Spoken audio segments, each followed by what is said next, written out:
প্রিয় শিক্ষার্থীরা কেমন আছো তোমরা? ভালো আছো নিশ্চয়ই। জাতীয় বিশ্ববিদ্যালয়ের অনলাইন ক্লাস কার্যক্রমে সকলকে স্বাগত জানাচ্ছি। শিক্ষার্থীরা, আজকে তাপগতিবিদ্যা বিকিরণ কোর্সের ৮ম অধ্যায় তথা কোর্সের সর্বশেষ অধ্যায়ে ১৩তম লেকচার অনুষ্ঠিত হতে যাচ্ছে। তোমরা সংযুক্ত থেকে প্রয়োজনীয় অংশগুলো খাতা কলমে খাতা কলম ব্যবহার করে তোমরা নোট করে নিবে এবং আজকের লেকচারের শেষ প্রান্তে প্রশ্নোত্তর পর্ব অনুষ্ঠিত হবে। সেই প্রশ্নোত্তর পর্বে তুমি তোমার যে প্রশ্নগুলো তোমাদের করা প্রয়োজন রয়েছে সেই প্রশ্নগুলো তোমরা করতে পারবে, যাতে আমরা সেগুলো সহজ করে আমরা বুঝতে পারি। শিক্ষার্থীরা, তোমরা যারা আজকের ১৩তম লেকচার ক্লাসে উপস্থিত রয়েছে তাদের এখানে তালিকা দেয়া আছে। তোমাদের সকলকে ধন্যবাদ জানাচ্ছি। কারণ তোমরা আগ্রহের জন্যই আজকে এই জাতীয় বিশ্ববিদ্যালয় কর্তৃপক্ষ তোমাদের জন্য এই অনলাইন ক্লাসের ব্যবস্থা করেছেন। শিক্ষার্থী বন্ধুরা, দেখো, আজকে অষ্টম অধ্যায়ের শিরোনাম হচ্ছে বিকিরণ সূত্র। এই অধ্যায়টির আজকের যে অংশটি আমি তোমাদের মাঝে আলোচনায় নিয়ে আসব তা হচ্ছে তাপ বিকিরণের সূচনা আলোচনা। এর জন্য এখানে কয়েকটি প্রয়োজনীয় রাশিমালা সম্পর্কে আলোচনা করা হবে প্রারম্ভিক অবস্থায়, এবং পরবর্তীতে আমরা বিকিরণ সূত্রের দিকে চলে যাব এবং এই ধারাবাহিকভাবে তোমরা এই ক্লাসটি করবে। এবং সেক্ষেত্রে তোমরা যদি কোনো বিষয় বোধগম্য না হয় সেটাকে তোমরা অবশ্যই নোট করে নিবে।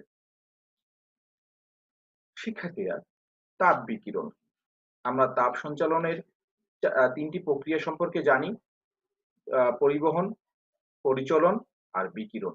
সর্বশেষ যে বিকিরণ রয়েছে সেই বিকিরণ নিয়ে আমাদের আলোচনা।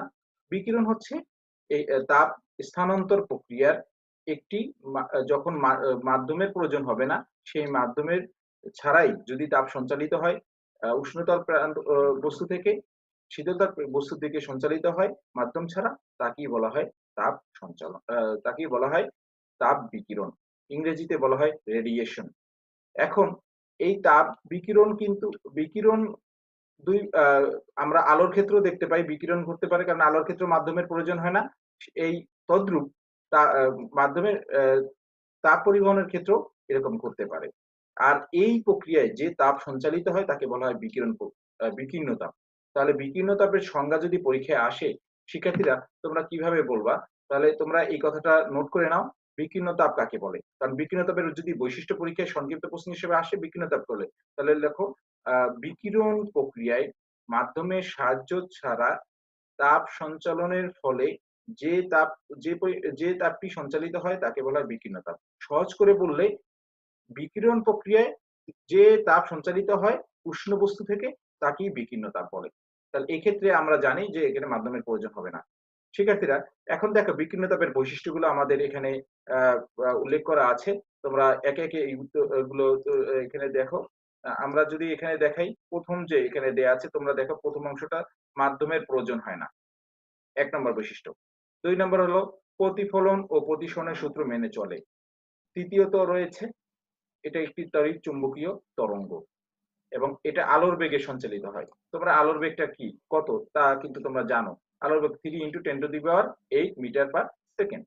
এবং এরপরে তোমাদের আরেকটি বিষয় রয়েছে, এখানে দেখো এটা ব্যতিচার, অপবর্তন এবং পোলারায়ন, এই আলোকীয় ঘটনাগুলো প্রদর্শন এই বিকীর্ণ তাপের ক্ষেত্রেও মানে দেখো এটা আলোকীয় ঘটনা যদিও, কিন্তু এটা যদি তাপের ক্ষেত্রে বিবেচনা করি তাহলে ব্যতিচার করতে পারে, অপবর্তন, পোলারায়ন এইগুলো প্রদর্শন করতে পারে।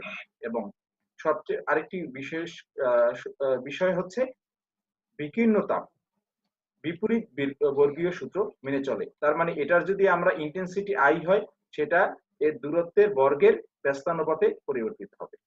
এই সূত্রটাকে আমরা বলি বিপরীত বর্গীয় সূত্র। তাহলে আমরা এই বিষয়গুলো বুঝতে পেরেছি। তোমরা এই বৈশিষ্ট্যগুলোকে যদি পরীক্ষায় আসে এভাবে পয়েন্ট করে উল্লেখ করতে পারো, কিছু অংশে তোমরা সংক্ষিপ্ত ব্যাখ্যাও দিতে পারো। শিক্ষার্থীরা, এবার আমাদের এই বিষয়টা আমরা জানতে পারলাম।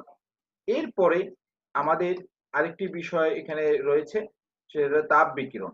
এখন তাপ বিকিরণের আমাদের কয়েকটি কতিপয় সংজ্ঞা জানার দরকার।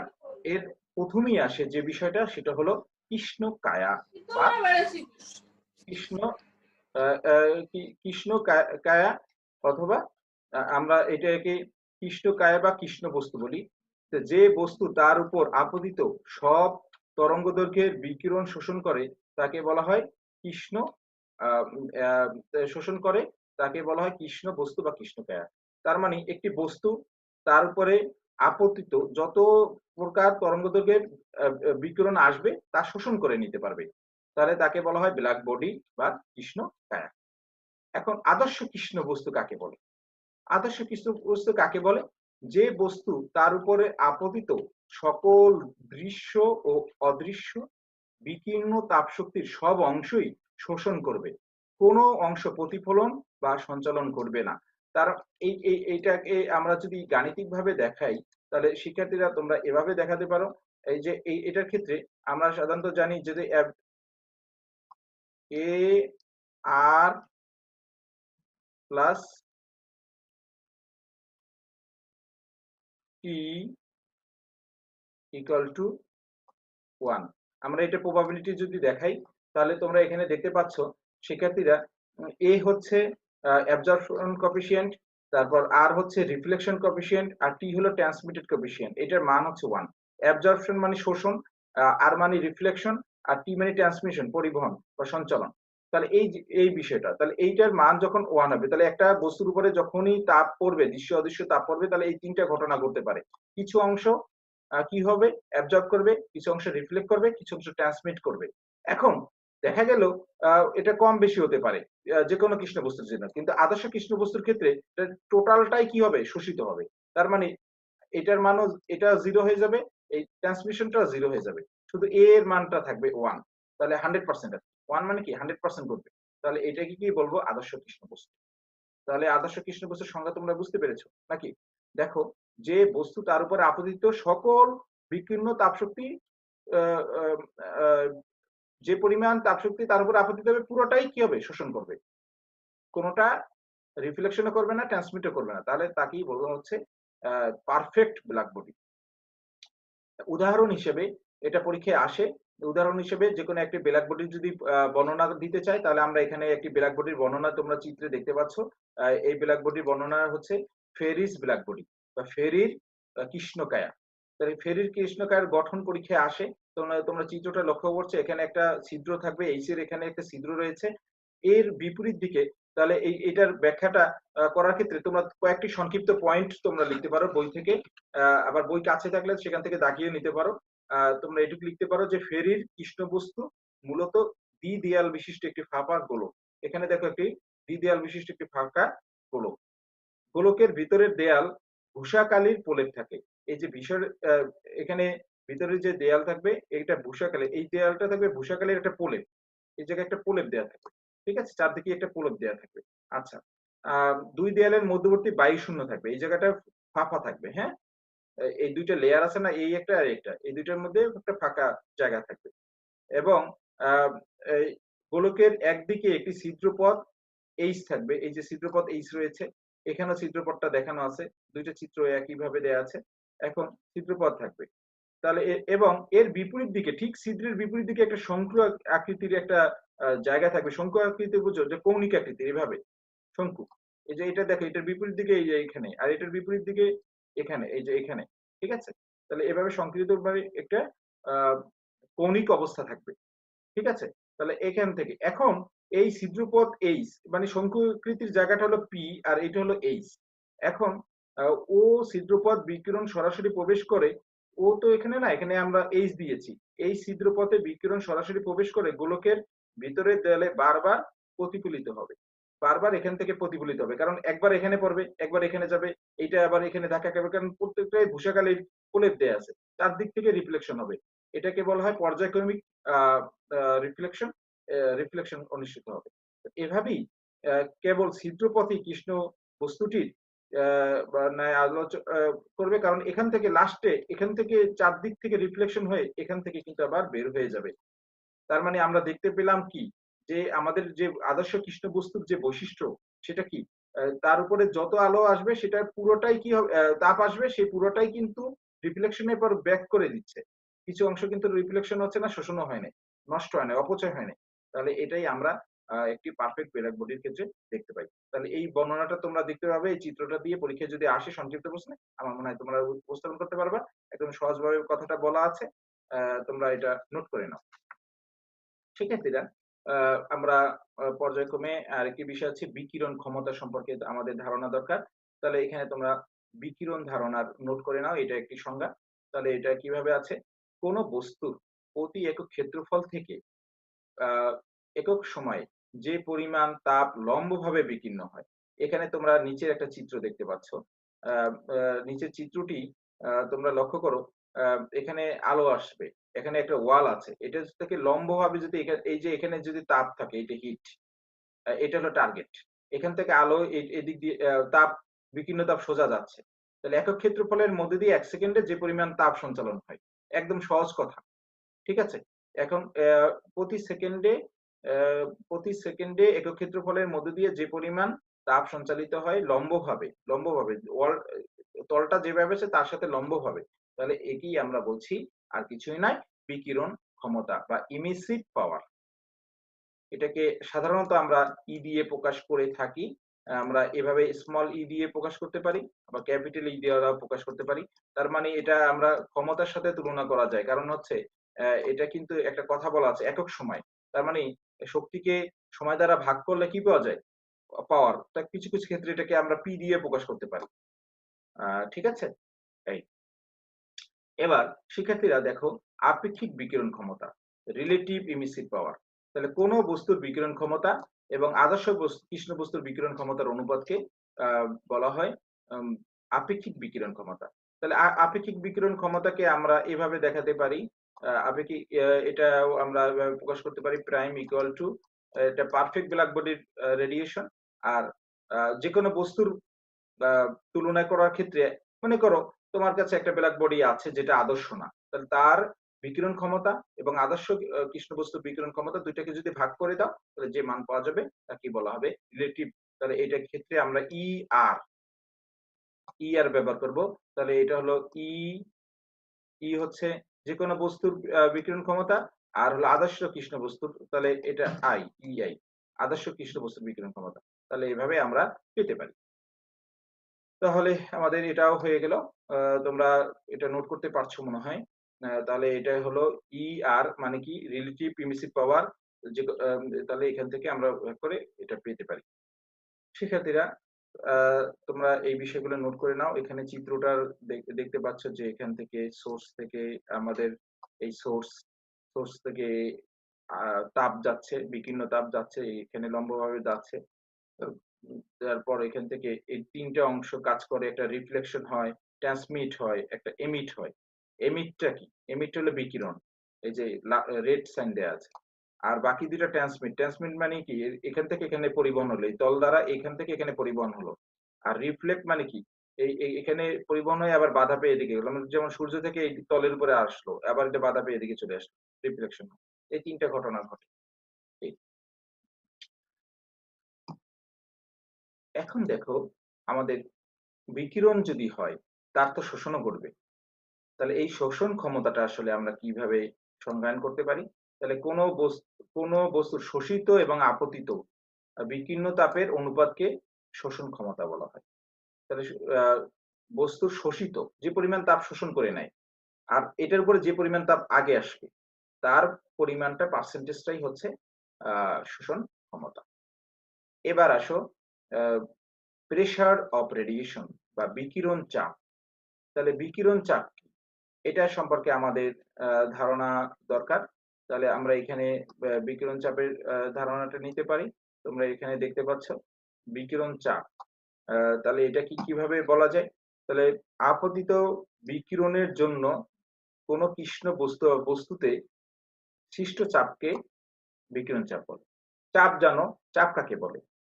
একক ক্ষেত্রফলে প্রযুক্ত একক ক্ষেত্রফলে প্রযুক্ত বল। এখন লম্বভাবে যদি প্রযুক্ত হয় তাহলে আপতিত বিকিরণের জন্য বস্তুতে সৃষ্ট চাপকে আমরা বিকিরণ চাপ নামে অভিহিত করতে পারি। শিক্ষার্থীরা, তাহলে এক্ষেত্রে তাহলে পি রেডিয়েশন মানে কি? বিকিরণ চাপ। এটাকে আমরা সাধারণত পি দ্বারা প্রকাশ করতে পারি বা এভাবে। তাহলে এইটা এই মানটার সমান হয়ে যায়।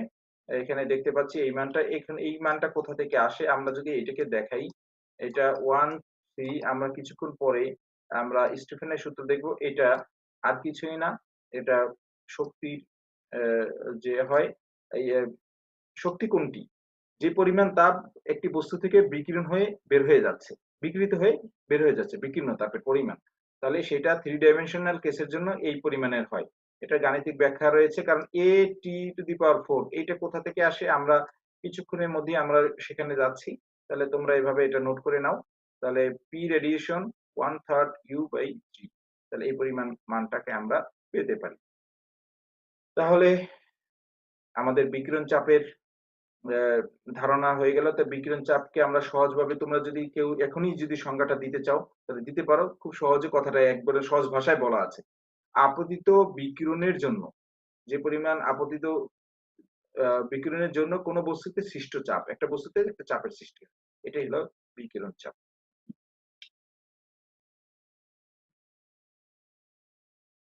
শিক্ষার্থী বন্ধুরা, এখন দেখো আমরা আমাদের সংজ্ঞার যে আলোচনার বিষয় সেটা আমরা এইমাত্রই শেষ করলাম। আমাদের আজকের আলোচ্য সূচি অনুযায়ী দ্বিতীয় যে অংশটি রয়েছে তা হলো সূত্র। আমরা বিকিরণ, একটি বস্তুর বিকিরণ কি ইচ্ছা মতন ঘটবে? না। পদার্থবিজ্ঞান সেখানে একটি অবতারণা করেছে যে এটা অবশ্যই একটি সূত্রের মাধ্যমেই ঘটে। একটি বা একাধিক হতে পারে, এবং এই জন্য বিজ্ঞানীদের ধারণা যুগ যুগ ধরে ছিল, এখনো আছে অব্যাহত, এবং এখনো আমাদের সবকিছু ব্যাকরণ। কারণ এই বিষয়টা আমরা বিকীর্ণ তাপের বিষয়টা কিন্তু আমরা হাতে দেখি না। দেখি? আলোকে দেখা যায়।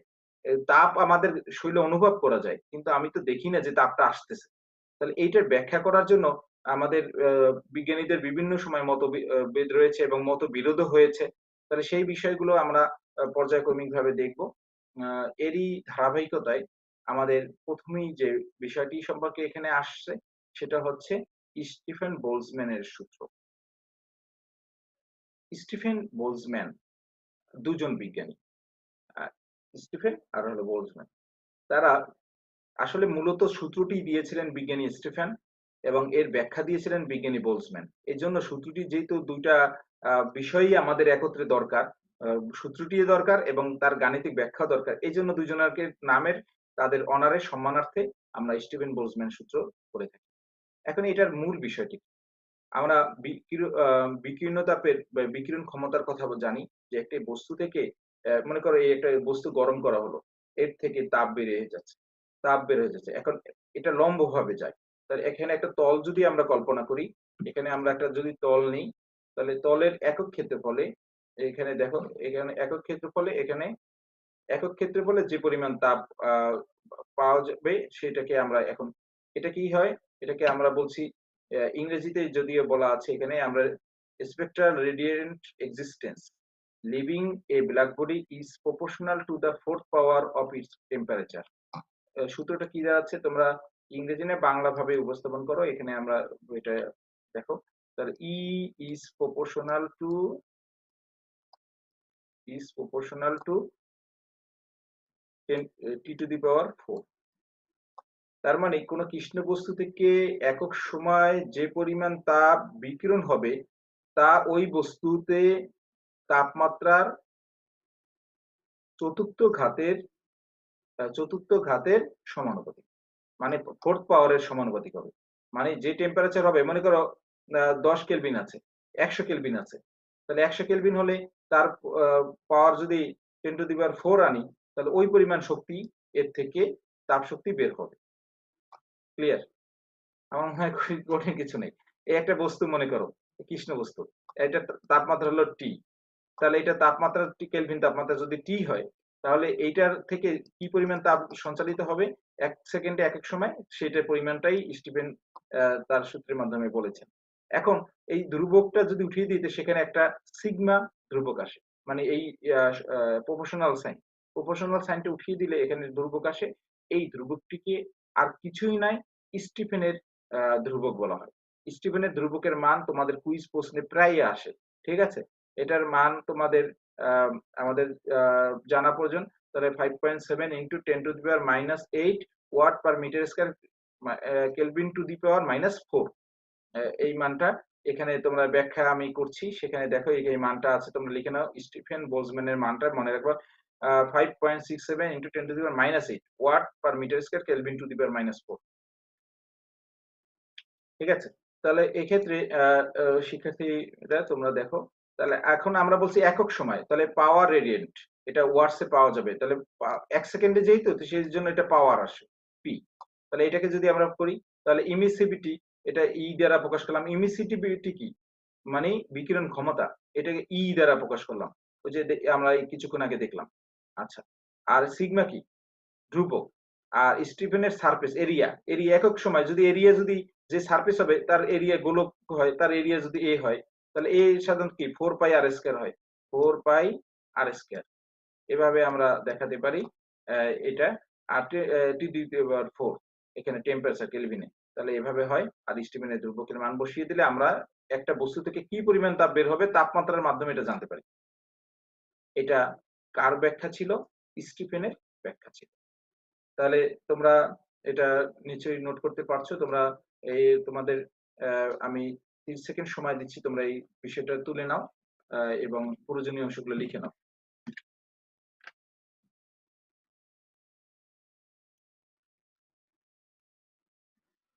শিক্ষার্থীরা, তাহলে এখন আমাদের এখান থেকে অ্যা আমাদের পরবর্তী আরেকটি আলোচনায় যাব। তার মধ্যে তোমরা নিশ্চয়ই তুলে নিয়েছো।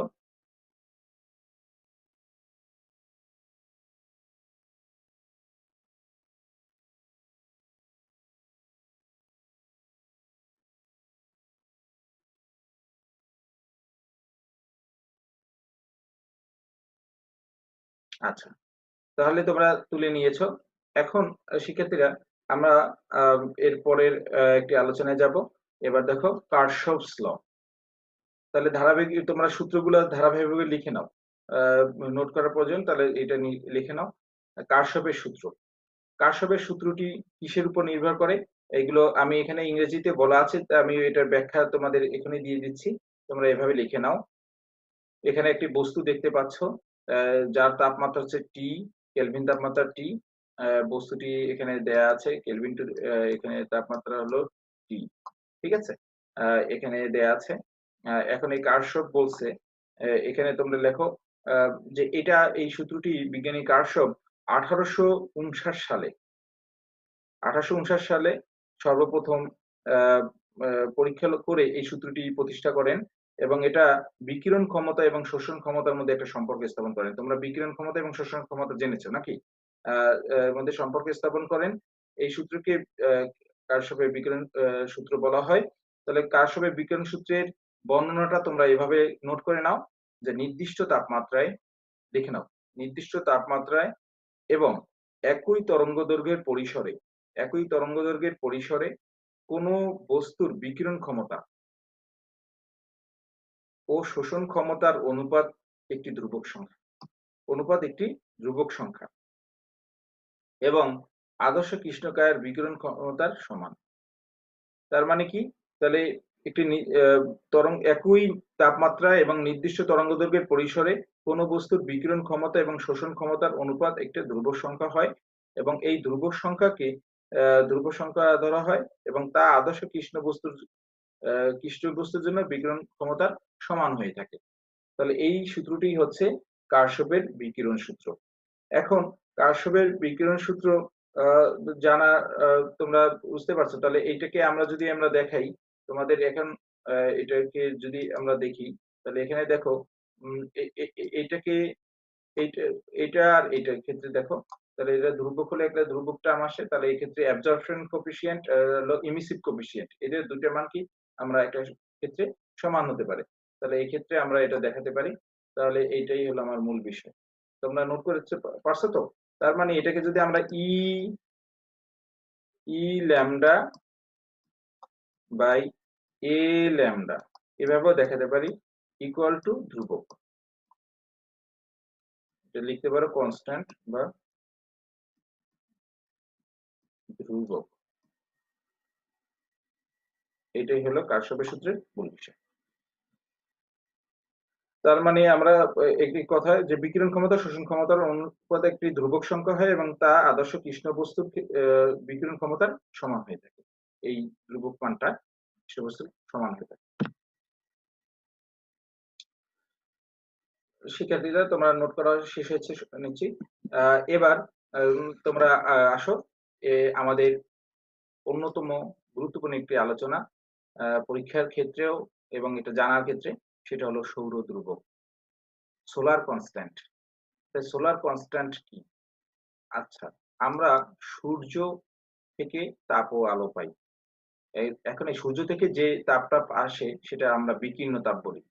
এখন এই বিকীর্ণ তাপ এই এটার ক্ষেত্রে এই যে সূর্যের যে রয়েছে সেক্ষেত্রে এই আলোটা একটা এই যে এই যে আমাদের পৃথিবী, এখানে তোমরা চিত্রে দেখতে পাচ্ছ এটা হলো আমাদের পৃথিবী, এই হলো তার অ্যাটমসফিয়ার, বায়ুর বলয়, এই হলো বায়ুর বলয়।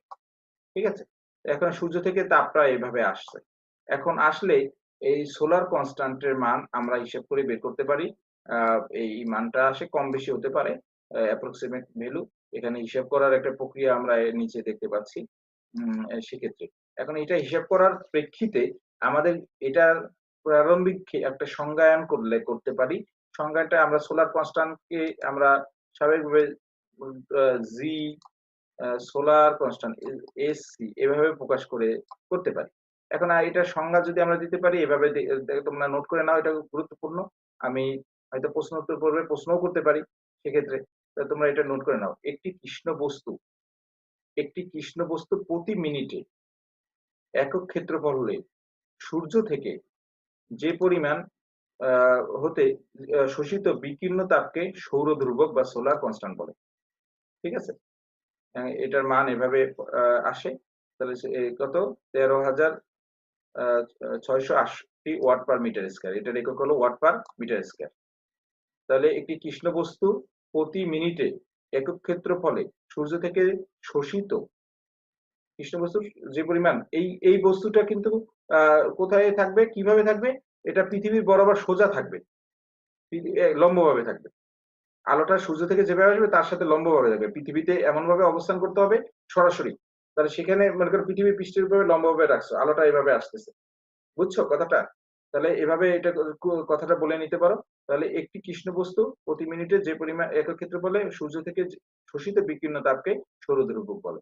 এখন এই সৌরধ্রুবকের মানটা আমরা ধরে 1360 বা এরকমের কম বেশি হতে পারে। 1360 বা এখানে 68 পর্যন্ত দেখানো হয়েছে, হিসাব করে বের করছে এই। তাহলে এখন আমরা এটাকে যদি এখানে দেখাই, আমরা হিসাব করে বের করতে পারি সূর্যের তাপমাত্রা নির্ণয়ের ক্ষেত্রে।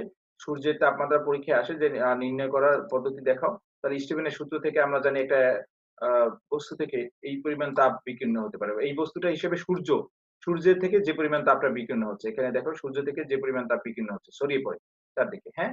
সূর্য থেকে। তাহলে এখানে দেখো সূর্য থেকে ছড়িয়ে পড়ছে যে পরিমাণ তাপ বিকীর্ণ হচ্ছে, এখানে পৃথিবীর দিকে আসতেছে বিভিন্ন দিকে। তাহলে এই পরিমাণ আমরা সূত্র থেকে আমরা লিখতে পারি স্টিফেনের সূত্র সাহায্যে। এখন দেখো এই এ হলো ক্ষেত্রফল। তা সূর্যের ব্যাসার্ধ যদি আর হয়, এই সূর্যের ব্যাসার্ধ কত? সূর্যের ক্যাপিটাল আর দ্বারা সূর্যের ব্যাসার্ধ আমরা প্রকাশ করলাম। তাহলে সূর্যের ব্যাসার্ধ যদি আর হয় তাহলে 4 সমগ্র পৃষ্ঠের ক্ষেত্রফল তো 4 পাই আর স্কয়ার। আর এখানে হলো এটা স্টিফেনের ধ্রুবক, তাহলে এটা দিয়েছি। তাহলে এখানে যদি মান বসিয়ে দাও h by 4 pi r square. এখন এটা কি? এনার্জি অ্যাবজর্ব মানে কি? By earth per second. এই খেয়াল করো এটা। এনার্জি অ্যাবজর্ব মানেই পৃথিবী কর্তৃক প্রতি সেকেন্ডে, বাংলায় লেখো পৃথিবী কর্তৃক প্রতি সেকেন্ডে যে পরিমাণ তাপ শোষণ করে তা হচ্ছে এইভাবে লিখতে পারি। তাহলে এটা এরিয়াটা ভাগ হয়ে গেল। এরিয়াটা যদি ভাগ হয় তোমরা এটা লিখতে পারছো। তাহলে আগের যে সমীকরণের যে মান এটা বসিয়ে দিই, এইচ এর মানটা, এইচ এর মানটা যদি বসিয়ে দিই তাহলে আমরা এভাবে পেতে পারি ই ইকুয়াল টু, আমরা এখান থেকে দেখো ই ইকুয়াল টু এই সমীকরণটা পাওয়া যায় এবং সেখান থেকে ই এর মানটা আমরা এটা বের করতে পারি E equal to R by R, এটা কাটা যাবে, 4 কাটা যাবে, এই যে 4 পাই কাটা যাবে, এখান থেকে আমরা এটা লিখতে পারি। এইটাই সংজ্ঞা অনুযায়ী, দেখো সংজ্ঞা বলছে কি, এটাই কিন্তু ই আর এস, এস মানে কি, সোলার কনস্ট্যান্টকে আমরা এস দ্বারা প্রকাশ করি, এস আমরা জি দ্বারা প্রকাশ করে দেখিয়েছি, তাহলে সেভাবে লেখা যায়, তাহলে সেভাবে লিখলে এটাই হলো আমাদের কাঙ্ক্ষিত সমীকরণ। আহ, এটা কি সমীকরণ, এখানে এইটা দ্বারা মিনিট বসিয়েছে, এটা যেহেতু সেকেন্ড হিসাব করছে, এখন এটা মিনিটে আমরা কনভার্ট করে নিয়েছি, তাহলে এইটাই হলো সোলার কনস্ট্যান্ট বের করার প্রকৃত সমীকরণ। এখন এখান থেকে টি এর মান, এই টি এর মানটা কার, এইটা কার টি, সূর্যের, সূর্যের তাপমাত্রা, তাহলে এই সূর্যের তাপমাত্রা বের করতে চাই, তাহলে টেম্পারেচার অফ সান, আমরা এটাকে বের করতে পারি, তোমরা লিখতে পারো T equal to S R square 60 R square sigma to the power 1/4, এই সমীকরণ দ্বারাই সূর্যের তাপমাত্রা বের করা যায়। এই একদম দুই তিনটা লাইন, জটিলতাও নাই, হিসাব করে বের করলেই তুমি পরীক্ষার খাতায় পূর্ণাঙ্গ নম্বর পেয়ে যাবে। এটা পরীক্ষায় আসে সৌর ধ্রুবক কাকে বলে এবং সূর্যের তাপমাত্রা নির্ণয় ব্যাখ্যা করো বা প্রমাণ করে দেখো, বা সূর্যের তাপমাত্রা নির্ণয়ের রাশিমালা প্রতিবেদন করো, তাহলে এটাই হলো আমাদের সেই কাঙ্ক্ষিত রাশিমালা। তাহলে আমাদের হয়ে গেল। তাহলে তোমাদের দ্রুত প্রশ্ন করে, আমাদের সময় খুব স্বল্পতা আছে, কিছুক্ষণের মধ্যে হিসেবে একটা প্রশ্ন আমি নিতে পারবো।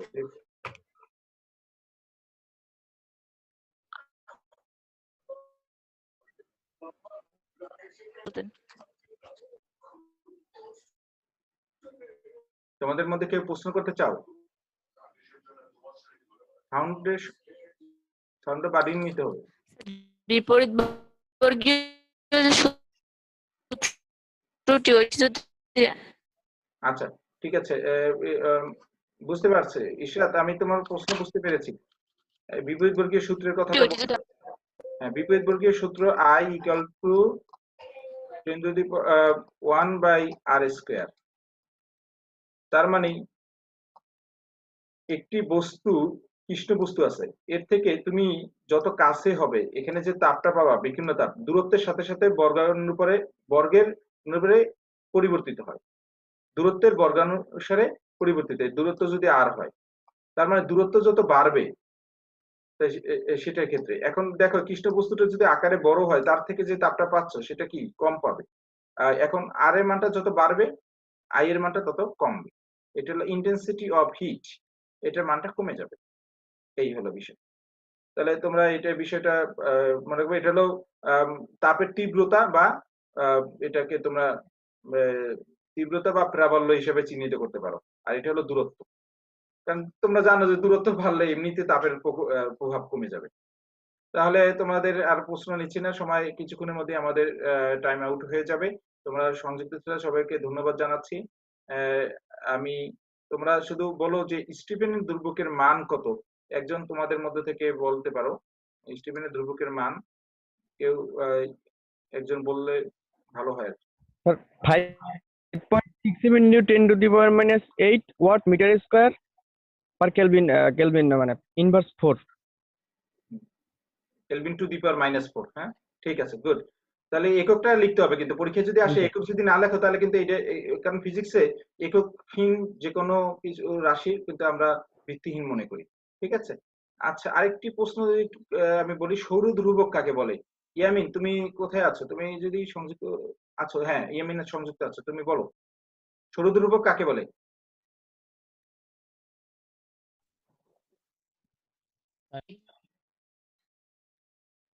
হতে যে পরিমাণ শোষিত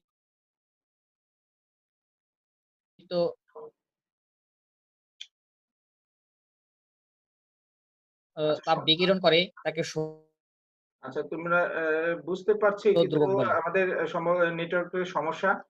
যাই হোক, আমি আর আজকে প্রশ্ন নিচ্ছি না, আমাদের ক্লাসের এখনই সমাপ্ত ঘোষণা করছি। তোমাদের এখন একটি বিষয় আছে, এখানে বাড়ির কাজ তোমরা দেখতে পাচ্ছ, বাড়ির কাজগুলো নোট করে নাও। আজকে আদর্শ কৃষ্ণ বস্তু কি, বিকিরণ চাপ কাকে বলে, কারশফের সূত্র, স্টিফেনের সূত্র বিবৃতি করো। এটা গাণিতিক প্রকাশ সহ বিবৃতি করলে পরীক্ষা যদি আসে, গাণিতিক প্রকাশ সহ তোমরা বিবৃতি করবে, এটাই আমার প্রত্যাশা। তোমাদেরকে, তোমরা এটাকে নোট করে নাও, এটা পরবর্তী অংশে তোমরা এটা বাড়ির কাজ হিসেবে তোমরা তুলে নাও। এখন তোমাদের সর্বশেষ সকলকে ধন্যবাদ জানাচ্ছি। তোমরা এতক্ষণ আমার সাথে সংযুক্ত ছিলে এবং বাকি যে ক্লাসগুলো রয়েছে আমার প্রত্যাশা তোমরা সংযুক্ত থেকে পাঠ গ্রহণ করবা। ধন্যবাদ সকলকে।